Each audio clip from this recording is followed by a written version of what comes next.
Hi friends, can't lose weight? Let me tell you about this #1 food for fat loss. So I have here an antioxidant cookie that I made from this food. And I made this cookie to help me lower my blood sugars and reduce my weight, as well as reduce liver fat.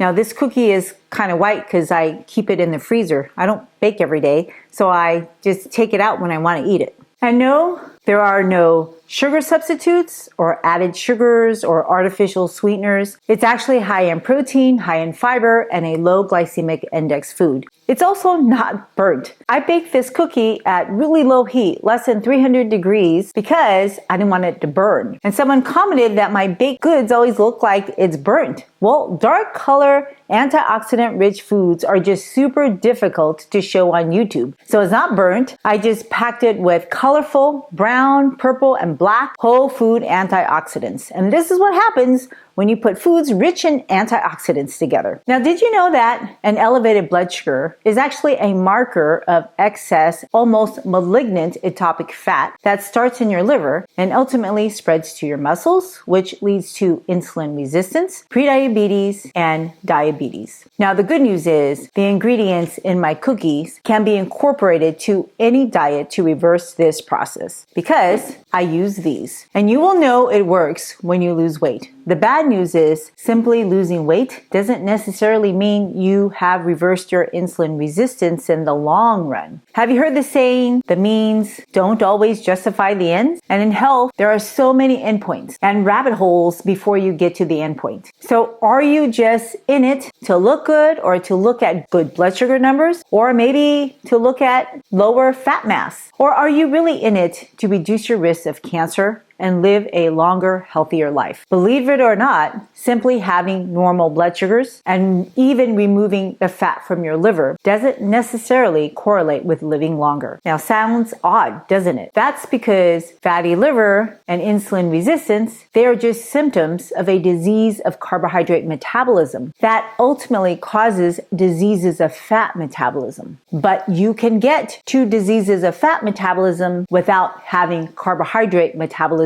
issues. Now, hence, correcting blood sugars and removing liver fat doesn't necessarily correct fat metabolism issues. And I know this sounds confusing, but I'll explain in detail later. Ultimately, we all know you want a quick fix fat loss. So if high sugar makes you pack on fat, then lowering your sugars will do the reverse. Lose fat, right? And this is true in the beginning. And you can lower your sugars by several different methods. Avoiding refined carbohydrates and sweet foods are the key, but also adding Phaseolus Vulgaris. In fact, if you eat enough of Phaseolus Vulgaris, you will continue to lower your blood sugar in the next meal, even if you don't eat this. Now, this is nature's pharmacy. And sure, you can take drugs to lower your blood sugars, but big pharma drugs come with expensive big pharma side effects. And it's not just in your pocketbooks. However, if you eat enough of these foods, you will not only lower your fat mass, reduce your fatty liver, improve your insulin resistance, but you will also lower inflammation, improve your apolipoprotein B levels, meet your daily protein requirements, meet your daily fiber requirements, remove toxins, have regular bowel movements, and the best of all, this has a meaty texture to keep you satisfied. Can Big Pharma or your dinner do that? Really, there is no neutral food. Food is either going to make you healthier or tax your health the same day and potentially within minutes of eating it. Now think about that last food coma you had for your Thanksgiving meal or Christmas dinner, and then think about the time you stepped on the scale after New Year's. But before then, your pants were probably tight within a matter of a day or two. So if food can make you gain fat and feel bad that quickly, you can bet food can help you perk up and get you healthy just as quickly. But before you get overwhelmed, I will explain 3 easy steps to take charge of your health.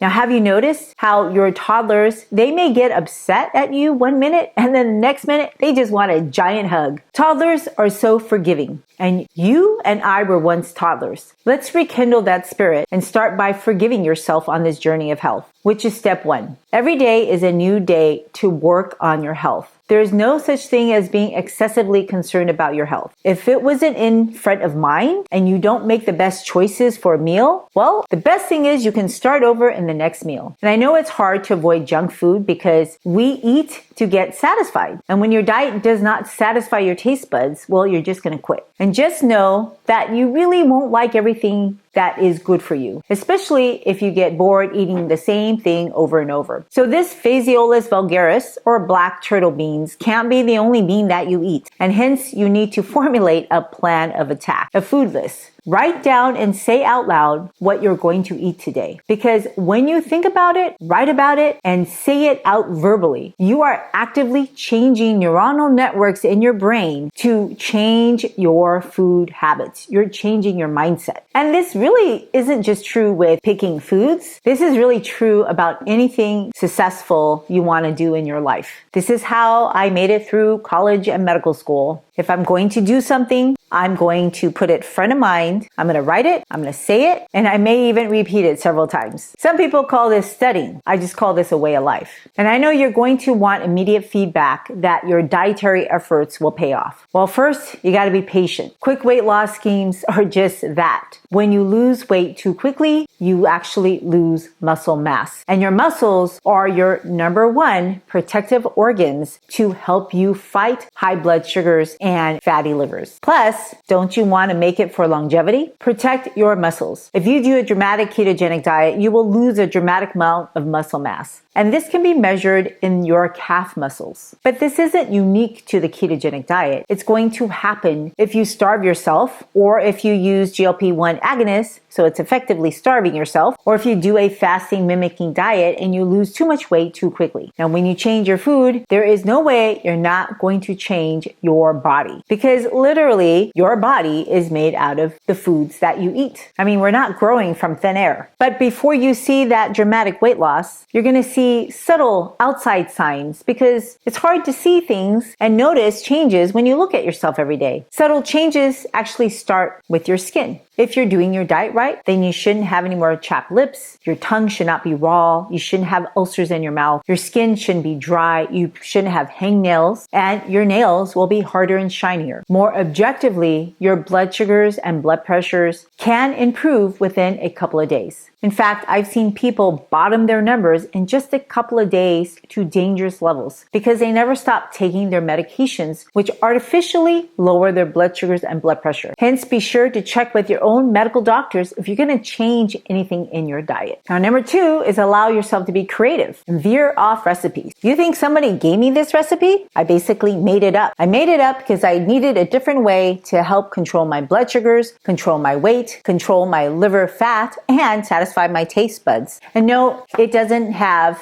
those sugar substitutes like I said. And of course, it's not burnt and it's white because it's frozen because I don't cook every day. Actually, I made these cookies for my son because he won't eat this on its own. So I have to think of creative ideas to help him eat these black turtle beans or any beans on a daily basis. And my kids know that I really never use a recipe. I hate following instructions, so I won't read the instructions on a new printer or how to make a new dish. I'll glance at it and then take things into consideration, but I really don't have the patience to measure things out. And that's probably why I really don't like writing down recipes. But because I've allowed myself to be creative, I actually enjoy my foods because I eat something different all the time. No two dishes ever taste the same, but I always keep my foods whole and I keep my meals exciting by changing diversity. Now, I call this a cookie, but my son disagrees. He basically calls it a bean bar because the base of these cookies are these black turtle beans. Now, I literally took a can of black beans, rinsed it, mashed it, and then I added about 15 other powerful ingredients to help bind it and flavor it. And this is step 3. Learn to eat beans. Now, some of you may be shocked that a high carbohydrate food like beans can lower blood sugar even in the next meal, and it can help people lower weight and reduce liver fat. Now, did you know that beans are actually a low glycemic index food at 30? How can that be? White bread is high in carbohydrates and has a high glycemic index of about 100, which is even higher than table sugar, which is 65. Well, glycemic index only measures glucose. And when you you look at a bean, there is a lot of carbohydrate, but it doesn't mean there's free glucose to raise your blood sugars. And in fact, the carbohydrates in this food help you lower your blood sugars. Do you know what it's called? It's called fiber. Beans are packed with fiber. Fiber is essentially a negative calorie food for humans. However, if you're a panda bear or an elephant, you'll get pretty plump if I give you lots of fiber-rich whole foods. And do you know why you would starve if we just gave you bamboo and yet a panda thrives? Now, it's because you don't have enzymes to convert that fiber into glucose. Literally, fiber is made from glucose. And you can take advantage of this biohack to protect your body from the calories in the food, the simple starches. Hence, you just can't read labels and be turned off by a total carbohydrate number. You should look below that and see how much added sugar and how much fiber is in that food. However, too many people now are fooled into believing that added fiber is the same as whole food fiber. They are not. For example, have you ever eaten paper? Probably only accidentally, right? Unless you have a disease called pica. Paper is not nutritious unless you're a termite. If you eat this paper, then that paper probably has chemicals, kind of like formaldehyde and polyamines that add strength to the paper. Sometimes has bleaching agents to make the paper brighter and whiter. It could be coated with latex and acrylics to make it a smooth surface. Does this sound like food to you? This paper is made out of cellulose. And so even if we took out all the other chemicals and it's just plain cellulose, if you eat cellulose by itself, you can actually block your intestines, which can lead to constipation. It can prevent you from eating more nutritious foods, leading to other problems like iron deficiency and anemia. And because people aren't pandas, we can't digest cellulose. So why is it acceptable to add cellulose as a food additive? Don't believe me? Check your high fiber keto breads. If you want cellulose, then I would rather go get some fresh bamboo. It's super tasty, unlike this paper. The key to health, no matter your age, is in the quality of your foods. Beans are a high quality food because they are nutrient dense. And what's even better is that you have lots of options, over 20,000 species of beans that include beans, peanuts, and legumes. This family of food is so versatile that you can eat them for breakfast, for lunch, for dinner, for snacks, as a condiment, or even as a dessert, like my cookie. They are actually all over, even in our American processed food culture. Now, if you're at the gas station, you'll find peanuts. And if you buy some, make sure you get the ones without salt. If you want fast foods, instead of that chicken burrito, you can get a bean burrito. If you're looking for a salad dressing instead of ranch, how about hummus? And if you're choosing between side dishes, instead of French fries, eat refried beans. Do you see how easy it is just to add some beans? With these small, tasty changes, you will begin to lower your blood sugars, reduce inflammation, lower insulin resistance, lower weight, and lower fat in your liver. Now, the key is to target at least 3 cups of beans every day and to eat a variety of beans. Not only is it boring, but you also limit your nutrients. Now, lots of influencers tell people to avoid carbohydrates to achieve low blood sugars. And it's pretty obvious. If you don't eat carbohydrates, of course your blood sugars are going to go down. But just because you have low blood sugars doesn't necessarily mean you actually gain real health. Now, did you know that the average person spends 12.4 years suffering towards the end of their life? So when we talk about longevity, there's no point if you're going to be suffering for over a decade. In America, we are so proud that we rank number 1 in our military might, number 1 in our spending for healthcare, and we are also number 1 in the time that we spend living with diseases. Following a random influencer that sounds credible is like handing over your retirement account to someone who sounds like they know what they're doing. Kind of like Bernie Madoff. Have you checked your 401k? Is it even growing? The average 401k across all age groups in America is $134,000. I'm not sure anybody can retire at that amount. Just like investing in your 401k, there are several paths for you to fill up your health bucket. Now, how a 401k fund performs one year may not reflect future earnings. Then there are hidden fees for your funds that will suck up your earnings. And initially, those stocks may look good, but in the end, the hidden fees add up over time. And if the market crashes, that can cost you your life savings. This is the same thing with health. Having low blood sugars doesn't mean you actually get healthier. This is because blood sugar is one of several markers to measure your health. It's like weight. Skinny people aren't necessarily healthy because many of the sickest people are actually super skinny. And did you know that longevity cultures around the world, they don't live in nursing homes? This is an American lifestyle. Longevity cultures center their lifestyle around community and their diets around whole food carbohydrates, especially beans and legumes. They have lower rates of obesity, lower rates of fatty liver, and lower rates of diabetes. But they just don't eat any carbohydrates. Their staple is not potato chips. However, they do eat special potatoes. Have you heard of the famous Okinawa purple sweet potato? Turns out that the purple pigment is way beyond just looking pretty. Even sweet potato juice has been shown to reduce liver inflammation. But in reality, the sweet potato is not even related to the traditional white potatoes that make your potato chips. They're completely different species of roots. And you can eat the potato even if you're vegan, but it doesn't really add to longevity unless you're starving, like what happened to Ireland. Hi friends, I am so thrilled that you want to take charge of your health and take charge of your food. Now, I know nutrition can be complex, but it doesn't have to be. And I'm here to support you in this lifelong journey. So if you point your camera app to this QR code, it'll take you to a link for a free handout that I created just for you. And if you like it, if you want to see other handouts, please go to the link in my show notes and then you can leave me your feedback on what I could do to help you in your journey.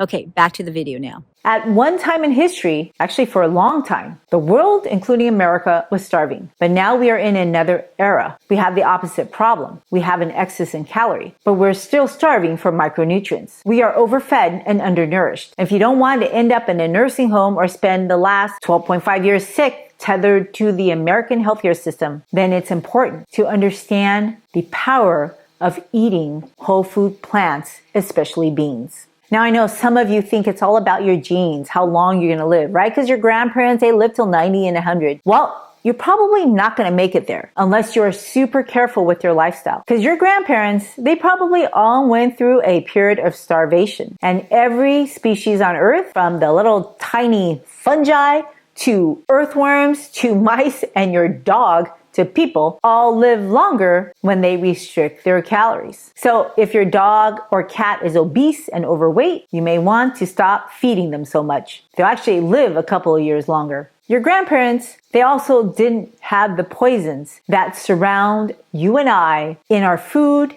air, and water. Have you heard of the blue zones, which are a few regions around the world that live long, independent lives? Most of these blue zone longevity cultures are secluded on an island or on top of a mountain where they're far away from all our poisons and processed foods, except for one. One of the longest lived cultures who made it actually on the Blue Zone documentary is a Seventh-day Adventist Christian community that lives in Loma, California. Now, most of the members, they're not even genetically related, and they actually live all over the world. But it's amazing that despite all our healthcare problems, that we actually have a longevity culture in America. Seventh-day Adventists are many different ethnic communities from around the world, and they actually all eat different types of foods. And since 1974, over 22,000 Seventh-day Adventists have volunteered to be followed to see which diet is the best to achieve different health goals like lowering blood sugars and weight and longevity. And those who ate exclusively plant-based diets had lower blood sugars and lower weights. And there is no way to eat a plant-exclusive diet and exclude carbohydrates. Carbohydrates are technically elective if you want to survive, but I would argue that they're actually absolutely essential if you want to thrive. But it's not just any carbohydrate. What's special about whole food plant carbohydrates is they come with special prizes. They are called antioxidants. They are responsible for the color of these carbohydrates. These antioxidants, they protect our bodies against the poisons that are in our food, in our earth, in the air, and in the chemicals that surround us. They are created to help us also buffer the poisons made by metabolism. And when you eat carbohydrates full of sugar and refined flour, well, you're going to get more insulin resistance and diabetes because you're missing the antioxidants and the fiber. The antioxidants actually help protect you from your own poisons that you make from processing those carbohydrates. Now, beans are the world's most, number one, nutrient-dense food. And together, there's over 20,000 species. These plants are staple foods around the world because they're inexpensive, they're fiber-rich, they're anti-inflammatory, they're protein-rich, they taste great, sweet or savory. And unlike the protein bar that you just enjoyed or the protein smoothie that you just chugged down, beans have stood the test of time, eaten by ancient cultures for thousands of years across the world. Your high-protein bar and smoothie was likely manufactured through protein waste products like whey protein. We've turned a pig feed into people food. If you watch social media, you know that we are at an epidemic of obesity and type 2 diabetes and fatty liver. In America, the two solutions are to quit all carbohydrates or inject yourself with medications. Now, if this is true, then how come longevity cultures around the world have never ever had these problems before? Don't you think it's odd that we are inventing our own new fad diets, excluding nutrient-rich carbohydrates like beans, to take care of diseases that are only prevalent in modern times? I mean, has a human race genetically mutated? And even if you believe in evolution, it's impossible to mutate thousands, millions of people in just a span of 30 years. Now, the good news is prediabetes, type 2 diabetes, or fatty liver are fully reversible at early stages. And yes, even fad diets can improve all these conditions up to a certain point. And this is because simply losing weight, no matter what diet you choose to do, will improve all these conditions. Since type 2 diabetes is really an extension of fatty liver that infiltrates into your organs. And when you look at the tissue of patients with type 2 diabetes, it's not just fat in their liver. It's fat in their muscles and fat infiltrating the heart and fat infiltrating the gut. Fat in places it's not supposed to be. And this is why type 2 diabetes is really a malignancy of ectopic fat. And the metabolic consequences is insulin resistance, poor carbohydrate metabolism, which results in high blood sugars and all the inflammatory conditions related to that. And in short, everybody wants lower sugars, so we don't have the cascade of consequences, whether you're a social media influencer or actual real medical doctor treating patients. We all want good blood sugars and lower insulin levels because then we can reduce the fat in the livers and muscle, theoretically. But your health should be like your retirement account. If you're looking for short-term goals without the long-term goals in mind, you may go bankrupt by the time you retire. Have you ever invested in a stock that was doing really well and all of a sudden it crashed? It's kind of like investing in Tesla stocks right now. My friend bought some Tesla stocks at its peak, around $400. And for a couple of years now, Tesla was riding high and all of a sudden the stock plummeted this year. Now, if you're a conservative investor, then you would pick stocks that have long-term earning potential, right? And that don't go up and down like crypto or Teslas. Now, long-term investors are usually very patient people. You're not looking for extreme gains because you don't want extreme losses. And over the long term, you will end up with wealth and not have to lose sleep over your investment. I mean, at this rate, Tesla may eventually become a penny stock or even get kicked off the stock market, right? This is also true with the wrong diet. You want a diet with long-term potential so that you can look 20 or 30 years down the line from now and know that you're steadily and slowly improving your health? Or do you want rapid ups and downs? Remember the Biggest Losers? What happened to them? They lost a ton of weight and many of them gained it right back and then some. And the other thing is, what's the point of having a clean liver, normal blood sugars, low insulin, and still die of a heart attack or cancer? Heart disease is still the number one reason people don't make it. And yet many of these fad diets, they increase your risk of heart disease, even though they may decrease your ectopic fat in your liver and give you low blood sugar and insulin levels. And remember, heart disease or atherosclerosis took out way more people before we had the explosion of diabetes and obesity. And despite having an explosion of diabetes and obesity, heart disease still takes out more people. It's the number one reason why people don't make it in life. And I think people are missing the ball when it comes to health. The goal is to stick around so you can enjoy the benefits of retirement, not to fit in a dress or stare at a low insulin number or a low blood sugar number. And if your friends are dropping in their 60s and 70s like flies, well, you may want to reconsider what you're eating. And I have to hand it to my fellow Americans. They are really a creative bunch, inventing so many different ways to make blood sugars look beautiful. And doctors, we've been trying to do that forever with diabetes by getting people all different kinds of drugs, including insulin. But it turns out the more insulin people require to make their blood sugars pretty, the faster they accelerate atherosclerosis. Medicine is not a perfect science. In fact, my brother, who is a PhD biochemist from Harvard, questions if the practice of medicine is scientific at all. Well, there are so many factors in life that we can't control, unlike lab science. So hence, as medical doctors, we don't call it a science. We know it's more of an art. And as medical doctors, we are all trained to never just treat a lab value, because one value is just one piece of evidence that is probably not the root cause of the disease. And this is a problem with a glucose-centric diet. When you focus only on how low you can get your glucose or how pretty you can get your hemoglobin A1C number, you are actually chasing a symptom and missing the root cause. How one achieves a normal glucose or hemoglobin A1C number turns out to be the key to longevity. And in America, the access to fancy gadgets and lab tests that are, by the way, not available to most of the rest of the world is leading us astray.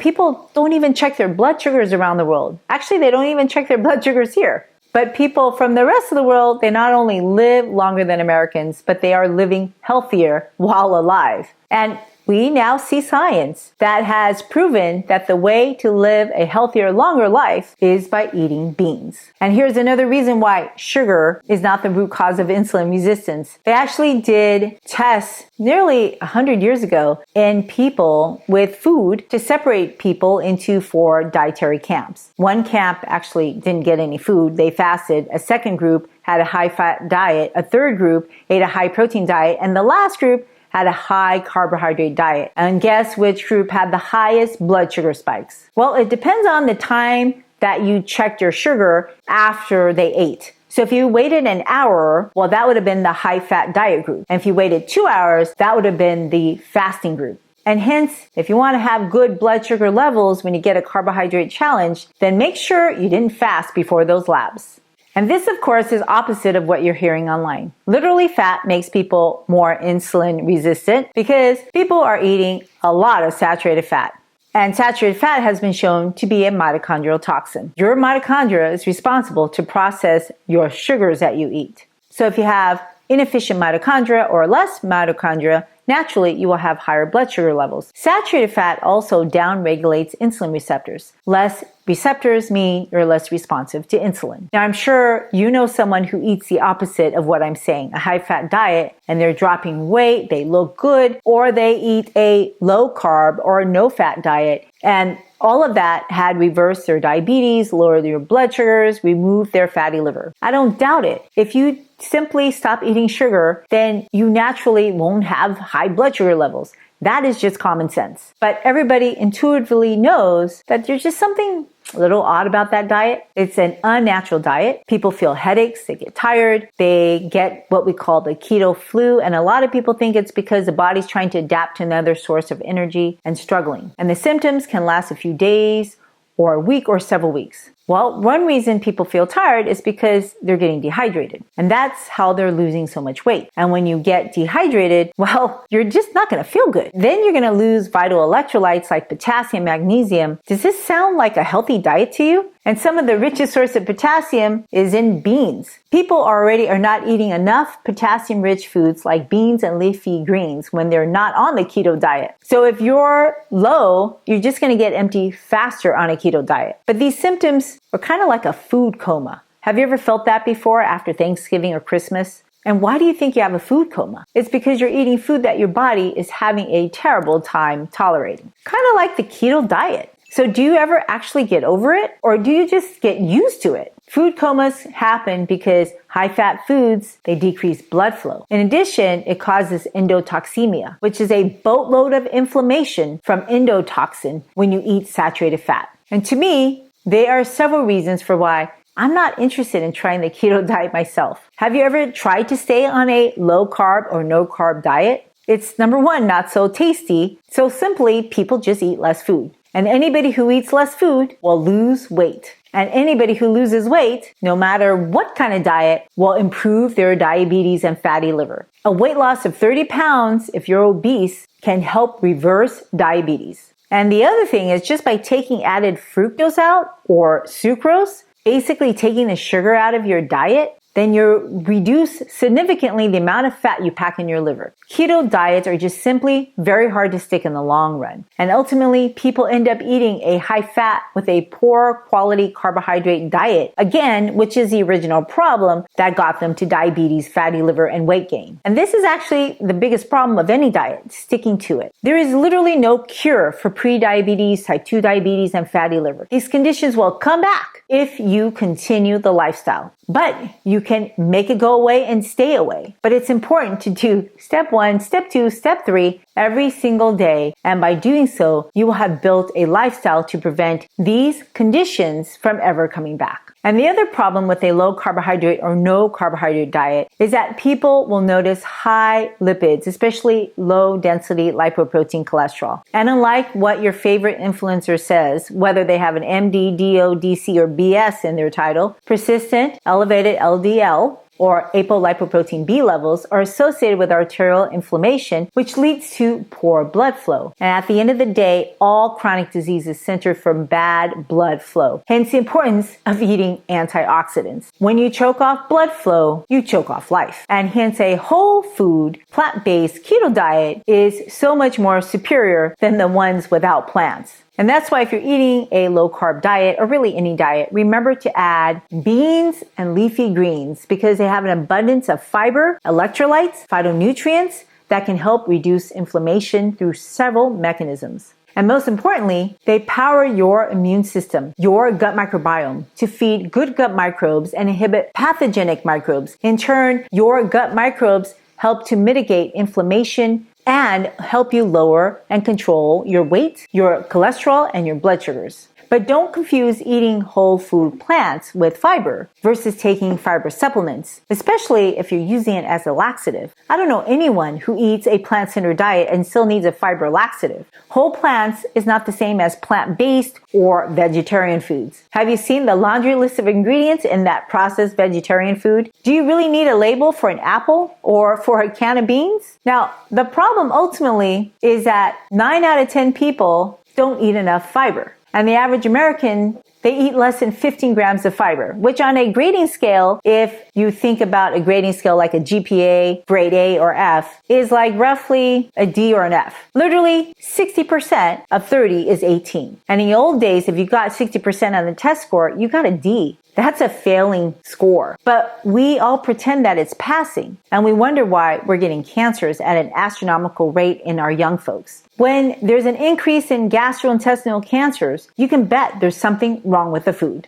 At least 30 grams of fiber daily is what we should be targeting, but I actually target 50 because I'm just a high achiever. I'm just kidding. It's actually not difficult to reach if you eat whole foods. A cup of black beans has roughly 12 grams of fiber. And if you ate 2 cups, you would get 24 grams. I can easily eat 2 cups of black beans in a meal. And right there, I'm almost at 30. Recently, I've been eating a lot of apples. I ate 3 large apples a day thinking about this video. That's about 15 grams of fiber. And after I went to my Pilates class, I drank a tall glass of kale and blueberries with black raspberries, strawberries, and cherries. That was probably a 20-gram fiber shake. So I don't count my fiber because everything I eat has whole foods. And if I didn't do that, then I would eat so many more calories, gain so much more weight, have higher blood sugars, and get a fatty liver. Fiber keeps me full, helps me reduce my inflammation, controls my blood sugar, my ectopic fat. It also expels toxins and prevents a buildup of my own toxins like cholesterol and excess hormones like estrogen. And do you know how fiber prevents all these toxic buildup? Well, it is the key to having good bowel movements. People who eat more fiber have a lower risk of several types of gastrointestinal cancers, and really several types of cancers in general. And when I pick food, I'm in it for longevity, and hence 99% of what I eat will have fiber. And by now, you might be confused about which diet to follow. And you're not alone. I've been there too, despite my biochemistry background and even my MD credentials. Growing up, I was taught it's okay to eat junk,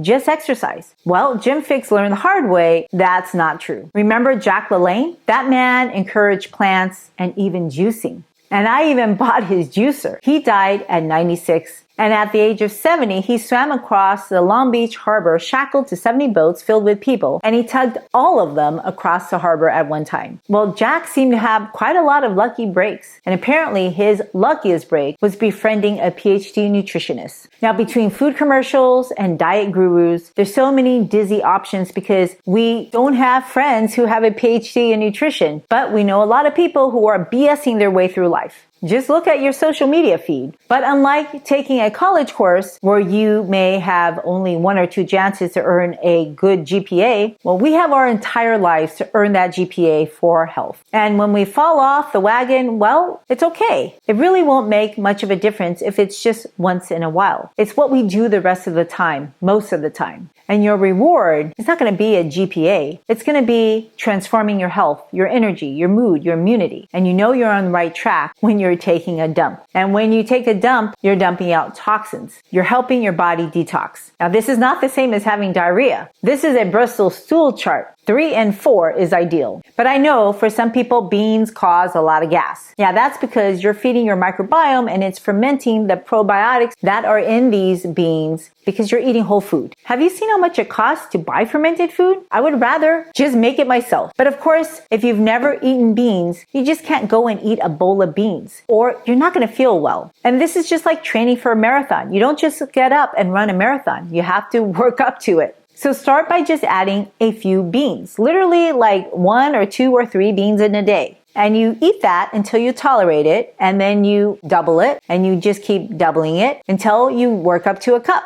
And when we eat beans, we're exercising our gut because fiber draws more water in the gut lumen to expand it. And this is why when you eat too many beans at one time without training, you will feel bloated. It's like going to Disneyland and the next day feeling sore because you just walked 20,000 steps a day before when usually you may only walk like 2,000 steps. And you have to have a trained gut to feel good eating it. And when you eat your beans, you're going to excite your microbes. It's going to start fermentation that'll create gases. They're literally farting. And when they fart enough, you then let out a big fart. Did you know that it's normal to fart 14 times a day? So don't be surprised that you'll be a little gassy once you start eating more beans. One way to reduce the amount of gas is to eat sprouted beans. Now, if you don't want your gas to stink, then you gotta reduce animal products high in methionine, which causes the smell of rotten eggs or stinky farts. Oh, and by the way, if you want to learn how I made this cookie, watch the next video.